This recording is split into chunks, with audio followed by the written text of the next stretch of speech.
नमस्कार, मेरा नाम किशोर है और हमारे चैनल में आपका बहुत बहुत स्वागत है। चीन के केंद्रीय बैंक ने एचडीएफसी में 1.01% हिस्सेदारी खरीदी है। चीन के केंद्रीय बैंक ने यह खरीदारी ऐसे वक्त में की है जब कोरोना वायरस महामारी के कारण एचडीएफसी लिमिटेड के शेयरों में बड़ी गिरावट आई है।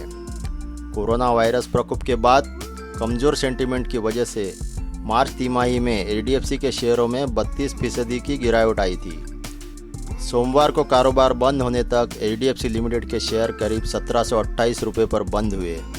14 जनवरी 2020 को इस शेयर का कारोबार 2450 रुपये यानी 52 वीक हाई पे था। चीन के केंद्रीय बैंक ने एचडीएफसी में 1.01% हिस्सेदारी खरीदी है। अब पीपल्स बैंक ऑफ चाइना के पास housing development finance corporation limited यानी एचडीएफसी लिमिटेड के 2.25 करोड़ शेयर है।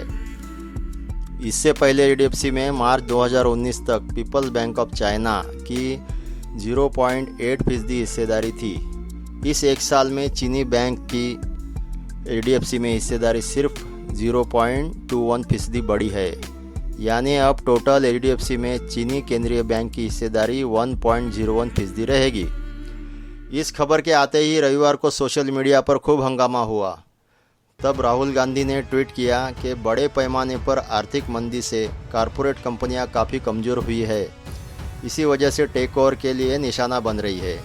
सरकार को इसकी इजाज़त नहीं देनी चाहिए कि कोई विदेशी कंपनी इस संकट के दौर में किसी भारतीय कंपनी पर अपना अधिकार जमाए।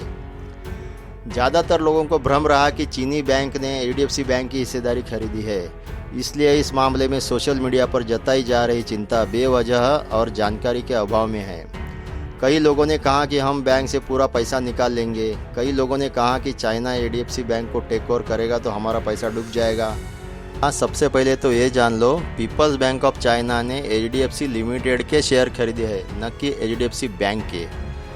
एचडीएफसी बैंक और housing development finance corporation limited यानी एचडीएफसी लिमिटेड ये दो अलग कंपनियां हैं। एचडीएफसी असल में एचडीएफसी बैंक की मूल कंपनी है, लेकिन दोनों का अलग अलग कॉरपोरेट अस्तित्व है। एचडीएफसी में शेयर खरीदने का मतलब यह नहीं कि एचडीएफसी बैंक में किसी ने हिस्सेदारी खरीदी है। दरअसल कोरोना वायरस के संकट में भी चीन अपनी चाल चल रहा है। चीनी कंपनियों को इस तरह के कदम से रोकने के लिए कई अन्य देश पहले ही नियमों को कड़ा कर चुके हैं। भारत सरकार ने भी अपनी एफडीआई पॉलिसी में सुधार किया है। वो कुछ इस तरह: भारत की सीमा से जुड़े किसी भी देश के नागरिक या कंपनी को निवेश से पहले सरकार की मंजूरी लेनी होगी। निवेश के स्वामित्व में बदलाव करना है तो भी केंद्र सरकार से मंजूरी लेनी होगी। अब तक सिर्फ पाकिस्तान और बांग्लादेश को ही मंजूरी की ज़रूरत होती थी। चीन जैसे पड़ोसी देशों के लिए इसकी ज़रूरत नहीं होती थी, लेकिन अब ज़रूरी किया गया है। ओके फ्रेंड्स, अगर वीडियो अच्छा लगा हो तो लाइक करना ना भूलें और ऐसी ही नई नई खबरों से जुड़े रहने के लिए चैनल को सब्सक्राइब करें।